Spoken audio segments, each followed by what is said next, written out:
வார்த்தை ஆளுகிறது சொன்னா ராஜா அழுதுட்டு இருப்பாரு. ராஜா என்னைக்காவது அழுவாரா? ராஜாவை பிடிச்சு சங்கிலியால இழுத்து எதிர்கிட்ட கொண்டு போனாலும் அவன் கம்பீரமா தான் நிற்பான். அவன் தூக்குற போடுற நேரம் கம்பீரமா தான் நிற்பான். அவன் ராஜாவாக சாவான். இயேசு கிறிஸ்து இந்த உலகத்துல வந்தபோது அவர் ராஜாவாக பிறந்தார், ராஜாவாக மரித்தார். அவர் மரிக்கும் போது அவங்க எழுதான் அவருக்கு மேல எழுதி வச்சான், இவர் ஈரோருடைய ராஜா. நம்ம ராஜாவா இருக்க வேண்டும். நம்ம பயந்தாங்கொடிகளா இருக்க தேவன் விரும்பல. தேவனுடைய பிள்ளைகள் ஆளுகை செய்கிறவர்களா இருக்க வேண்டும். எதை கண்டு பயப்படாதவர்களா இருக்க வேண்டும். மரணத்தை கண்டதாலும் பயப்படாமல் அதை சந்திக்கிறவர்களா இருக்க வேண்டும். ஏன்னா நமக்கு மரணத்துக்கு பின்னாடி ஒரு உயிர்த்தெழுதல் இருக்குது. ஹல்லேலூயா. நம்ம மரணம் நமக்கு முடிவல்ல, மரணம் நமக்கு புது வாழ்க்கையின் தொடக்கம். ஹல்லேலூயா.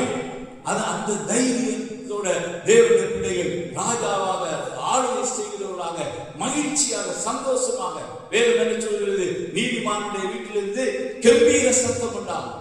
நீங்க யார் வந்தாலும் வரட்டாலும் பரவாயில்ல, நீங்க கூப்பிட்டு பாருங்க, உங்க பிள்ளை வரட்டு வரலன்னா நீங்க பார்த்து எடுத்து பாடுங்க. உங்க பிள்ளைகள்லாம் ஒன்னொன்னா வரும் உட்காரும். நீங்க அது உட்காராலும் பரவாயில்ல, எல்லாருக்காவது ஜெபிங்க.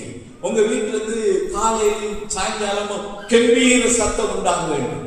அந்த சத்தத்தை உண்டாக போது அது பிள்ளைகளை கூப்பிட்டா வரலையா, அது தூங்குறான்னு நல்லா தூங்குன்னு சொல்லிட்டு அவனுக்கு ஒரு பெஸ்டிட்ட கூட போத்து விட்டுட்டு தூங்க வைங்க. அவன் நல்ல எது செய்ய விருப்பமோ அதை செய்து பாரு அப்படின்னு சொல்லிட்டு நீங்க மனசுக்குள்ள நினைச்சிட்டு லீக பாட்டு பாடுங்க. கொஞ்ச நாள் கலிய எல்லா பிள்ளைகளும் உட்காரு, முன்னாடி உட்காரு.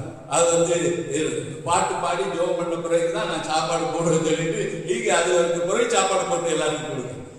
அந்த சாப்பாடுக்கு முன்னாடி அந்த ஜெபத்தை நடத்துங்க. அவங்க உங்க வீட்டுல ரசித்து கம்பீர சத்தம் துணிக்கட்டும். பக்கத்து வீட்டுக்காரங்க அப்பதான் என்னடா இவங்க வீட்டுக்கு எப்ப பார்த்தாலும் மகிழ்ச்சியான சத்தம், அலறல் சத்தம் கேட்கக்கூடாது. அங்க ஒரு அறுவாடி பிள்ளைகள் பக்கத்து வீட்டுல இருக்கு அப்படின்னு உங்களை பற்றி சொல்லக்கூடாது. அது புலம்பிட்டு இருக்கு, உவாசம் போட்டு இருக்கு, கழுத அவருக்கு அவங்க ஏசப்பா ஒண்ணுமே அது கொடுக்க மாட்டேன்றாரு, அதனால அது ஏசப்பா ஏசப்பா ஏசப்பா அழுதுட்டு எனக்கு அப்படி சொல்லக்கூடாது. நம்ம ஏசப்பா எல்லாத்தையும் எனக்கு தந்திருக்கிறார், அவருடைய நாமத்தினால் நான் ஆசீர்வதிக்கப்பட்டிருக்கேன், நான் மகிழ்ச்சியா இருக்கிறேன் அப்படின்னு சொல்லிட்டு கம்பீர சத்தமா உண்மையாக உண்மை நாட்களால சொல்லக்கூடாது, இருதயத்தின் ஆழத்துல இருந்து நான்